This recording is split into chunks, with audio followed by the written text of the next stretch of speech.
Powell nos enseña que los eruditos afirman que Hebreos está escrita en griego más pulido y elocuente que cualquier otro libro de la Biblia. Presenta un argumento cuidadosamente construido, emplea estrategias retóricas y helenísticas de una manera impresionante y efectiva. Saben que mi primera experiencia con el libro de Hebreo fue obviamente en la iglesia local, pero yo tomé un curso que me duró un semestre en el Seminario Teológico Bautista en el año 2006 con la profesora Francisca Zúñiga, una suiza que hablaba un español increíble, así igual que James, que no sé cómo han aprendido español tan bien.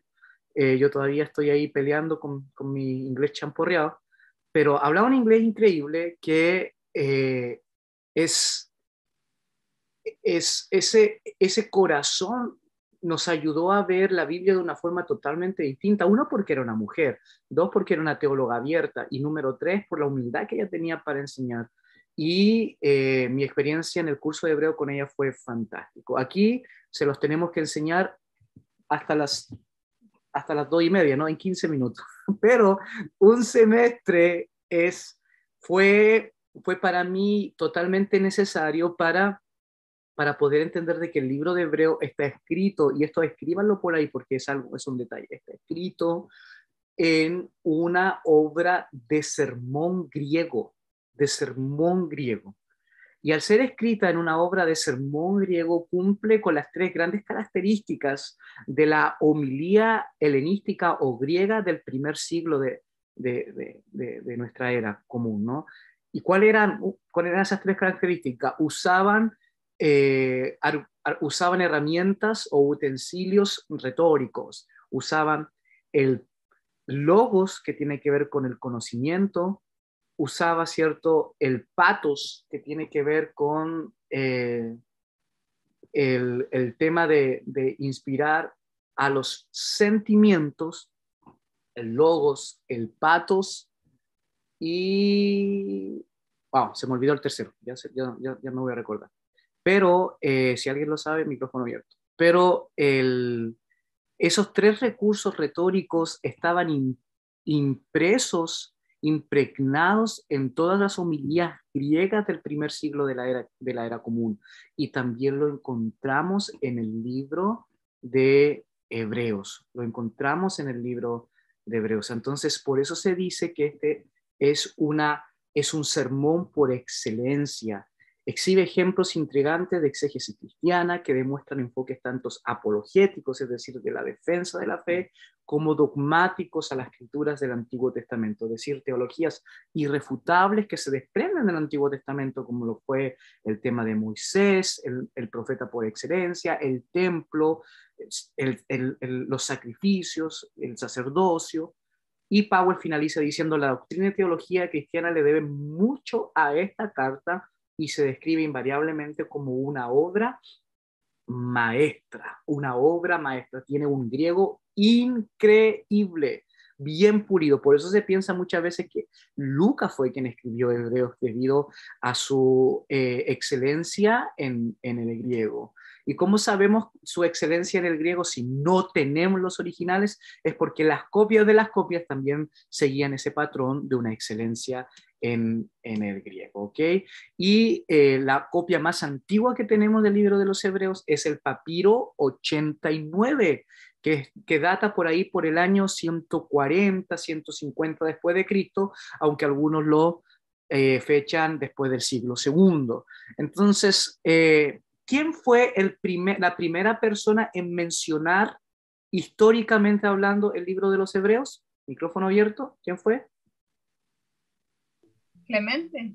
Muy bien, Clemente, y estamos hablando del año 90-95 después de Cristo. Entonces, este papiro vendría 50 años después de la primera mención de Clemente. Ok, me También, acordé. también se dice que Orígenes también, pastor, Sí, pero Orígenes lo es mencionó. 100 años después de Clemente. Entonces, en este caso, Clemente es más antiguo como fuente histórica. Me acordé Perfecto. del tercero, no sé si alguien lo está anotando. Mi mente, gracias al Sí, Sí, Señor, me acordé. Ok, número 1, logos; número 2, pato; y número 3, etos, el esto. etos.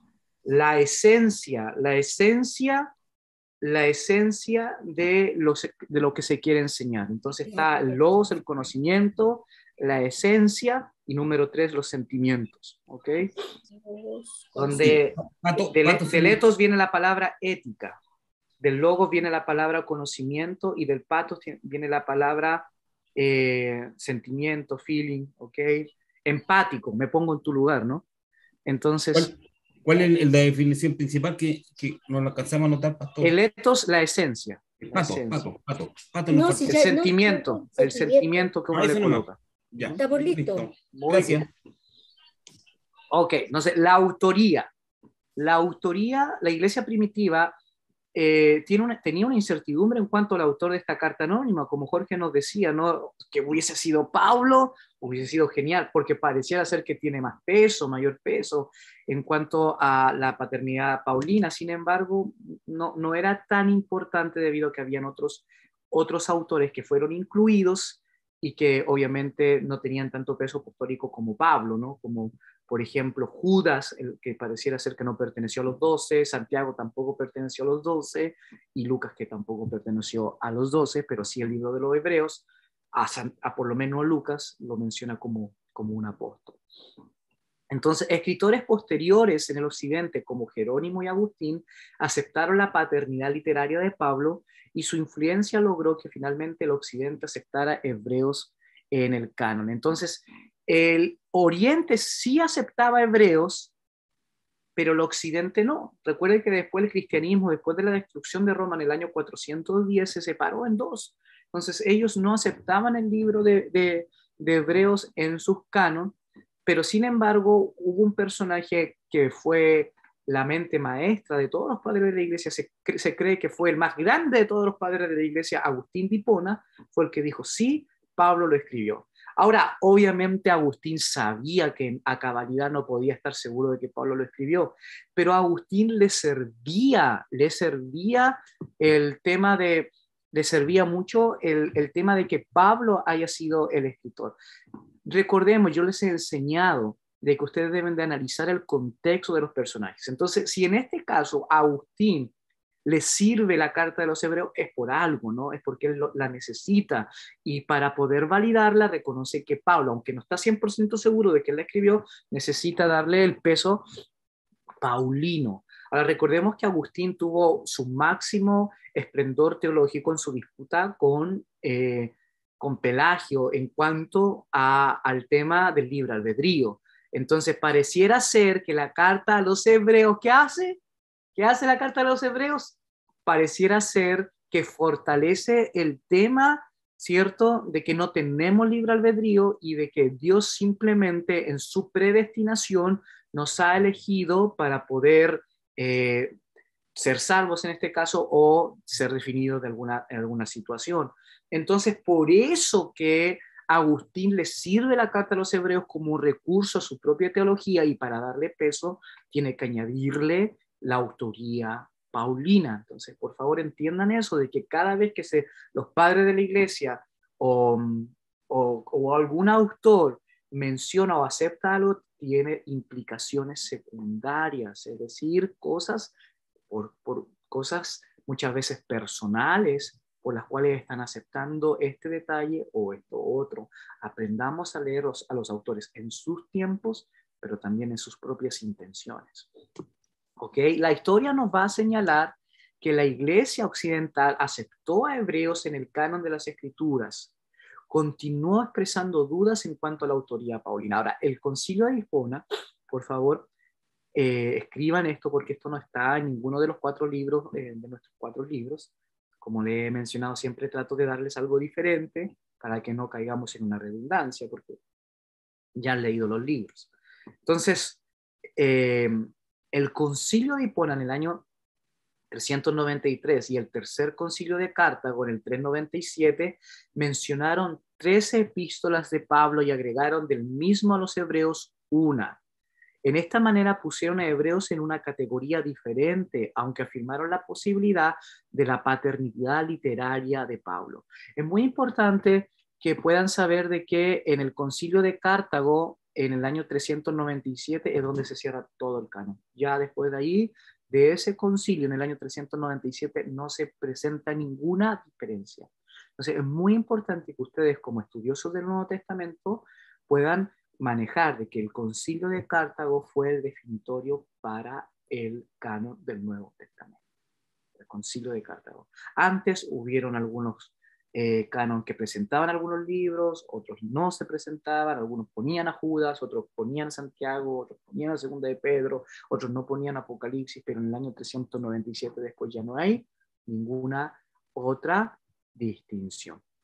Después del sexto concilio de Cartago en el 419 se convirtió en rutinario aceptar 14 cartas como paulinas sin separar hebreos para una mención especial. ¿Okay? En cuanto en el tema de la reforma, Lutero y Calvino aplicaron la autoría paulina a los hebreos de la siguiente forma.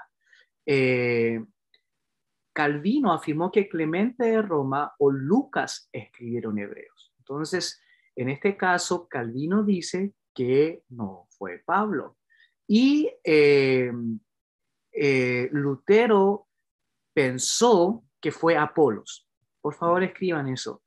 Entonces, Calvino piensa que fue Clemente, porque él fue el primero en citarlo, entonces piensa que él mismo fue el que lo escribió, o Lucas, por el griego parecido al Evangelio de Lucas, pero Lutero pensaba que fue Apolos, y ya vamos a ver por qué pensaba Lutero que fue Apolos. Sin embargo, antes de ir a estas opciones literarias, tenemos que ver algunas cositas por qué puede ser Pablo el autor. Número uno, porque Pablo siempre menciona la obra de Cristo en la creación, cosa que se menciona en Hebreos.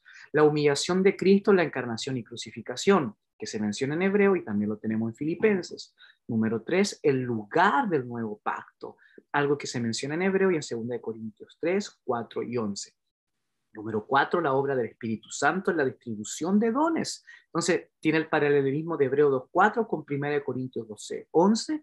Y número 5, el mal ejemplo de la conducta de Israel durante los años de vagar en el desierto, paralelos que encontramos en 1 Corintios 10 del 1 al 11. Entonces, estas son las 5 razones por qué se cree que Pablo fue quien escribió Hebreo. Si no las anotó, no se preocupe. Como siempre hago, yo les doy el PowerPoint para que los usen como ustedes quieran usarlo, mejorarlos, y la clase está grabada. Bueno, ¿y por qué no fue Pablo? Porque Hebreo no menciona que fue Pablo. Eso es algo súper simple. La anonimidad, ¿no? No menciona que fue Pablo. Número 2, por la apelación a la autoridad de aquellos que habían sido testigos oculares del ministerio de Jesús. Siendo un apóstol, Pablo insistía que no había recibido el evangelio de otros. Número 3, el estilo clásico del griego en Hebreos. Es lo que les mencionaba, ¿no? Que usaba esta homilía griega con el logos, el patos y el etos. Pablo comúnmente usaba una forma de griego más simple que la que se encuentra en hebreo. ¿Okay? Pablo era un erudito, pero Pablo, antes de ser un capo griego como lo exponía Bullman, Pablo era un capo rabínico, ¿no? Era más rabínico que griego. Entonces, en este caso, su capacidad erudita, algunos piensan, y también en mi opinión, no era tan alta para plantear una homilía griega como la que tenemos en hebreo, ¿no? que puede tener sus orígenes en Filón de Alejandría, que fue un judío y que pareciera ser fue el maestro de Apolos, que fue cierto aquel predicador que se presentó en el libro de los Hechos con una retórica increíble. Recuerden que vimos en 2 Corintios capítulo 10, verso 10, ¿se acuerdan cuando vimos que los corintios le decían a Pablo que como predicador era un fracasado? ¿Se acuerdan de eso? Entonces, si a Pablo le decían que como predicador era un fracasado, y si a ti te han dicho que eres mal predicador, porque a mí me han dicho, entonces tenemos esperanza, ¿no? A Pablo le decían que era un predicador fracasado por eso, porque no seguía la homilía griega de letos, logos y patos, cosa que Apolo sí seguía y que está presente en los documentos de Filón de Alejandría. Entonces pareciera ser que por lo mismo no puede ser Pablo. Si por un lado le dicen que como predicador es fracasado porque no tiene retórica, ¿cómo va a escribir Hebreos que su mayor esplendor es la retórica? Número 4, el énfasis de Hebreos sobre Jesús como nuestro sacerdote está ausente de los escritos paulinos. Y número 5, las citas del Antiguo Testamento en hebreos comúnmente se toman de la Septuaginta, pero Pablo también usaba el texto hebreo, que todavía no se llama texto masorético. Por favor, la palabra texto masorético no se debe de usar hasta después del siglo VIII después de Cristo, ¿ok? Entonces, simplemente hablamos del texto en hebreo, porque el texto masorético tiene que ver con los masoretas que traspasaron los escritos en el siglo VII y siglo VIII después de Cristo. Bien, ahora vamos a ver algunos detalles exegéticos que nos dejan alguna filiación paulina. Puede ser que no haya sido escrito por Pablo, pero hay una filiación paulina. El primer detalle exegético, es decir, la primera muestra,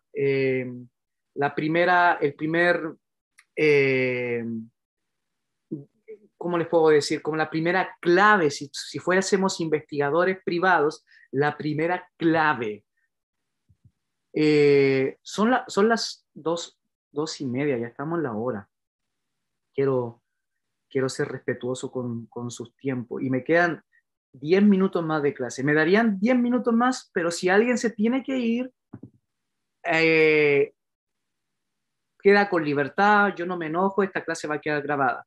Pero después se me va a hacer muy difícil volver a grabarla porque estoy inspirado ahora. Así que, ¿podemos dar 10 minutitos más? ¿Sí? Ok, bien, gracias.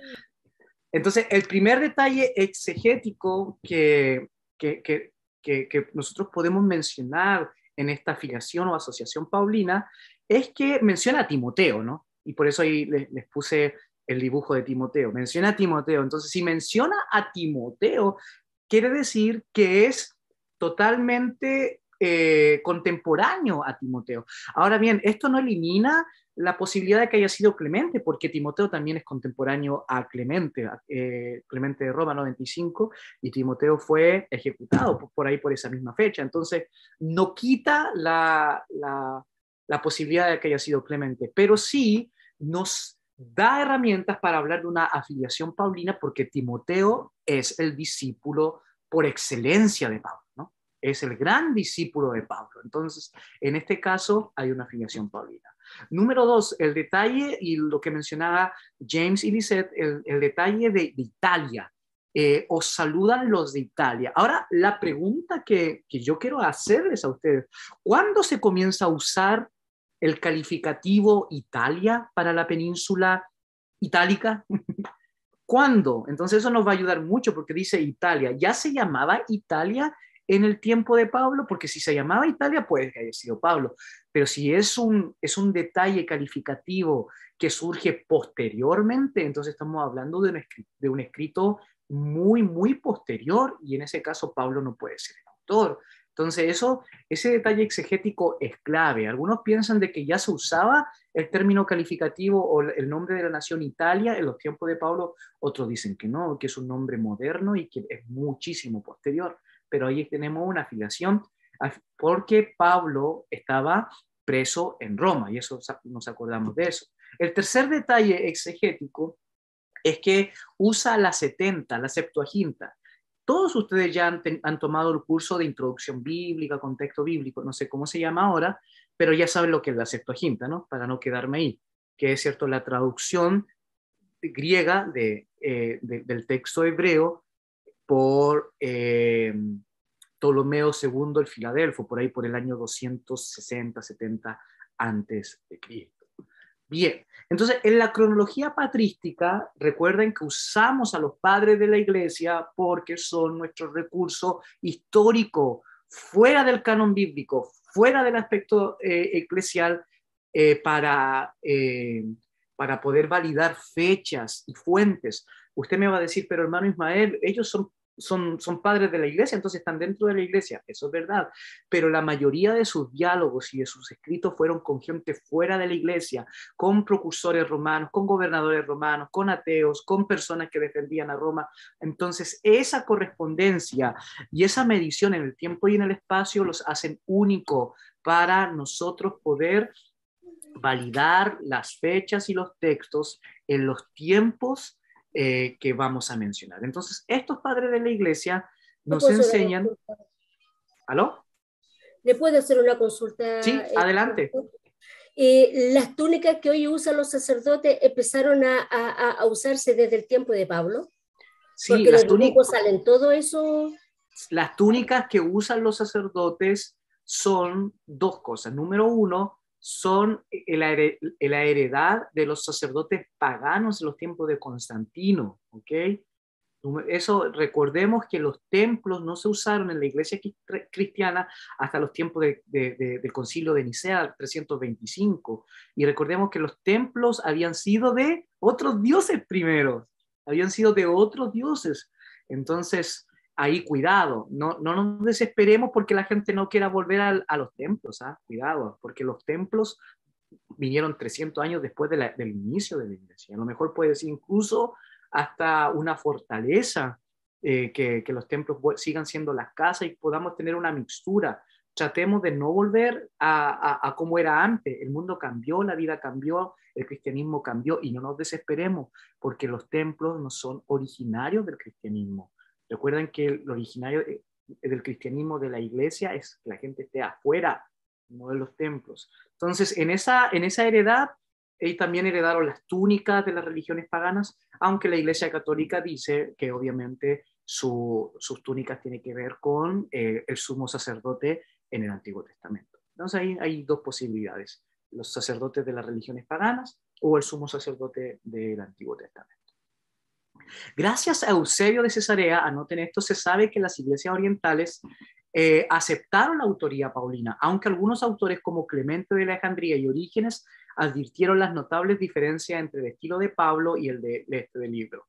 Clemente lo explica afirmando que el libro ha sido escrito originalmente en hebreo, ¿ok? Esto es muy importante, no se escribió en griego, se escribió en hebreo, así como también se pensaba cuando tuvimos el curso de los sinópticos ¿qué evangelio se escribió en hebreo y no en griego? ¿Se recuerdan? Según Papías. Mateo. Muy bien, Mateo. Entonces, en este caso, se le añadiría un hermano en las cartas paulinas, que sería hebreo, que se escribió en hebreo y no en griego. Orígenes pensaba que procedían de Pablo las ideas teológicas de la carta, pero no su estilo, ¿ok?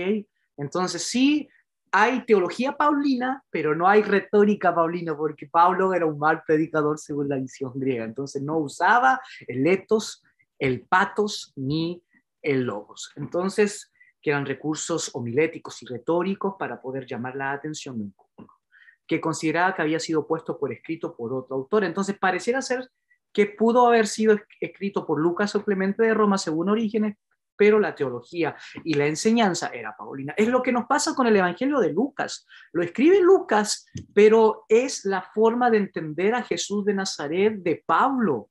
El Evangelio de Lucas es el Evangelio de Pablo. No lo escribe Pablo, pero es el corazón de Pablo. Es lo mismo que nos pasa con Hebreos. No lo escribe Hebreo, ya lo sabemos. Es imposible que lo haya escrito Pablo por muchísimas cosas que ya les he explicado, pero su teología es una teología paulina y de eso no hay duda. En Occidente la obra era conocida porque tenemos referencia de Clemente, pero los primeros siglos del cristianismo no fue considerada como una obra de Pablo. ¿Okay? Eusebio menciona que Cayo, un presbítero romano, defendía la opinión de que la epístola no era de Pablo y refiere que varios romanos contemporáneos de la época en que Eusebio escribió compartían esta idea. Ahora, esto es crucial porque les hemos enseñado esto. La carta de Hebreos no se encuentra en el canon de Muratori. Recuerden que el canon de Muratori es el canon más antiguo que nosotros tenemos del Nuevo Testamento, por ahí por el año 160 al 180 después de Cristo. No se encuentra, por lo mismo que nos decía Jorge, no tiene peso apostólico. ¿Ok? Ahora, Tertuliano opinaba que el autor había sido Bernabé. Ok, Bernabé, otro colaborador cercano de Pablo. Solo que empieza a aceptarse como una carta paulina auténtica a partir del siglo IV. ¿Ok? Y recuerden, ¿por qué puede ser Bernabé? Porque ¿de qué tribu era Bernabé? De Leví. De Leví. Entonces conocía todo el asunto del ritual, de los sacrificios. Entonces, por eso en este caso, ¿no? Tertuliano piensa que es Bernabé. ¿Ok?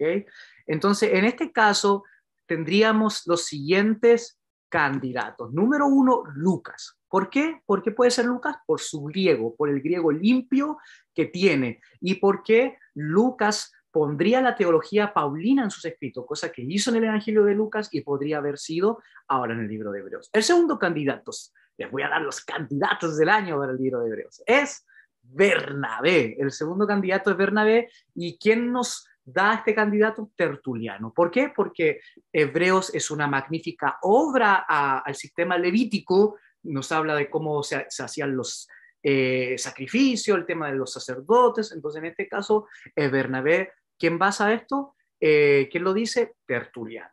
Otros dicen que fue Apolos. ¿Y por qué? Porque Apolos era el gran predicador de la iglesia primitiva, discípulo de Filón de Alejandría, por lo tanto pudo haber conocido las fuentes retóricas como el Eto del Patos y el Logos. ¿Y quién nos dice que pudo haber sido Apolos? Lutero. Lutero nos dice que fue Apolos. Y número 4, Clemente de Roma, porque fue el primero en citarlo, y que algunos piensan de que al ser el primero en citarlo, él tuvo que ver con esta obra. ¿Quién piensa que fue Clemente? Muchos, pero el mayor de todos es Calvino. Calvino piensa que fue Clemente de Roma. ¿Ok? Bien, yo les voy a dar otra alternativa. Como profesor les voy a dar otra alternativa. Hay otra alternativa. ¿Quiénes son estos que están aquí? ¿Quién puede pensar quiénes son ellos? Priscila y Aquila. Muy bien, Priscila, porque siempre aparecen juntos, ¿no? Así como James y Lisette, Loreto y Luis siempre están juntos, yo los veo siempre juntitos ahí. Entonces ahí los vamos a edificar y les vamos a poner ahí, ¿cierto? Siempre juntitos. Entonces, ellos dos siempre aparecen juntos. Entonces, cuando les aparezcan ustedes, cuando aprendan más adelante, mi sueño es que en ITEM podamos hacer cursos de inscripciones antiguas, de iconografía y todo eso, y cuando se le aparezcan dos personas juntas, hombre y mujer, la gran posibilidad es que sean Aquila y Priscila. Y hay un teólogo del siglo XIX que dice que el autor no fue Aquila, sino que fue Priscila. Fue Priscila quien escribió el libro de Hebreos. Y este hombre se llamaba Adolf von Harnack, ¿okay? Un eminente académico alemán del siglo XIX. Su argumento es que ella escribió la carta en forma anónima porque la autoría por una mujer hubiera sido inaceptable en la iglesia primitiva. Ahora, hay poca evidencia externa para apoyar su tesis. La referencia que la autora hace de sí mismo en 1132, usando el principio masculino de la palabra decir, hace que la paternidad literaria de Priscila sea improbable. Recordemos que en el griego hay género, hay masculino, femenino y neutro. Entonces, en Hebreo 11:32 pareciera ser que el autor se incluye en cuanto al uso masculino, aunque para aquellos que saben griego deben ustedes recordar de que eso no tiene mucha diferencia, porque incluso cuando una persona escribe representando a un grupo de personas también puede incluirse en el género.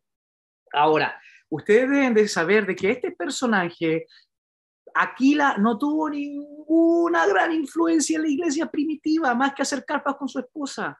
Siempre fue Priscila, por eso que se mencionaba Aquila. Aquila simplemente se mencionó en el texto bíblico para darle garantías y apoyo a Priscila, porque si se hubiese mencionado a Priscila, el androcentrismo y el patriarcalismo en el Nuevo Testamento no hubiese aceptado la mención en este caso de Priscila. Entonces, siempre Aquila fue como un adorno. Y usted me dice, ¿pero por qué dice eso, hermano Ismael? ¿Por qué no se menciona la esposa de Lucas, la esposa de Bernabé, la esposa, cierto, de Apolos, la esposa? No se menciona la esposa de Pedro, no se menciona. ¿Pero por qué siempre se menciona la esposa de Aquila? ¿No será que finalmente Aquila simplemente es una fuente, una base para mencionar simplemente toda la labor el peso que tuvo Priscila? Si ustedes me preguntan a mí, yo me quedo con el autor a el libro de los Hebreos, me quedo con Priscila. Porque si hubiese sido Bernabé, en la carta de Bernabé, él menciona yo Bernabé. Si hubiese sido Apolos, fantástico. Si hubiese sido Lucas, fantástico. Si hubiese sido Clemente, fantástico. Pudieron incluso haberse ellos anotado su nombre porque tenían tenían peso apostólico, como Juan Marcos, que ni siquiera fue uno de los 12, ni tampoco fue mencionado como uno de los grandes apóstoles en el libro de los Hechos, pero tenemos el Evangelio de Marcos. Entonces, si hubiese sido Apolos, si hubiese sido el mismo Aquila, si hubiese sido el mismo Clemente o el mismo Lucas, ellos hubiesen puesto su nombre, pero no lo pusieron. Entonces, la sola evidencia de una autoría anónima a mí me enseña que fue Priscila, y en su humildad ya no quiso poner su nombre porque sabía que la revelación del Espíritu Santo, la autoría en este caso del Señor, hubiese sido totalmente negada, porque en la humanidad de nosotros, los pastores y la iglesia, muchas veces, en nuestra propia humanidad, muchas veces descartamos cosas, y en ese tiempo hubiesen descartado a una mujer. Este soy yo, no tienen que pensar como yo, ustedes tal vez pueden pensar que fue Pablo, Lucas, Bernabé, Apolo o Clemente, simplemente para pensar.